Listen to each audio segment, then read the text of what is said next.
ফের ভয়াবহ ট্রেন দুর্ঘটনা। আজ সকালে লাইন থেকে ছিটকে যায় ট্রেন। স্টেশনে ঢোকার আগেই দুর্ঘটনার কবলে সোমনাথ এক্সপ্রেস। বিস্তারিত দেখুন। ফের ট্রেন দুর্ঘটনা, ব্রেক কষেও হলো না শেষ রক্ষা, লাইন থেকে ছিটকে গেল কামরা। জানা গিয়েছে মধ্যপ্রদেশের জব্বলপুরের কাছে এই ট্রেন দুর্ঘটনাটি ঘটেছে। স্টেশনে পৌঁছানোর 200 মিটার আগেই লাইনচ্যুত হয় দুটি কামরা। এখনও পর্যন্ত পাওয়া খবর অনুযায়ী কোনো রকম হতাহতের খবর নেই। ওয়েস্ট সেন্ট্রাল রেলওয়ে সিপিআর হর্ষিত শ্রীবাস্তব বলেন, ট্রেনটি ইন্দোর থেকে আসছিল। এই ট্রেনটি জব্বলপুরের 6 নম্বর রেল স্টেশনে ঢোকার কথা ছিল। তার আগেই এই দুর্ঘটনা। সামনে দুটি কোচ বেলাইন হয়ে যায়, তবে সব যাত্রীরা অক্ষত আছে।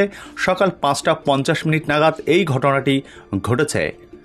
কিছুদিন আগেই ঝাড়খণ্ডের চক্রধরপুরে লাইনচ্যুত হয়েছিল হাওড়া বোম্বাই মেলের 18টি বগি।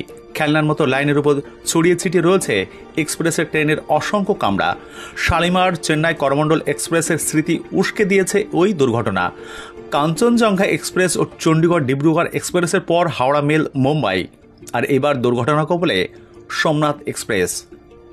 তবে বেশিরভাগ ক্ষেত্রেই রেকগুলি পুরনো হওয়ার কারণে দুর্ঘটনা ঘটেছে বলে মনে করছে রেলের আধিকারিকরা। তবে শনিবার সকালের ঘটনা ঠিক কী কারণে ঘটেছিল তা নিয়ে উঠছে প্রশ্ন। তদন্ত না করে সঠিক কারণ জানাচ্ছে না রেল। তবে এর ফলে ফের রেলের যাত্রী নিরাপত্তা নিয়ে উঠছে প্রশ্ন।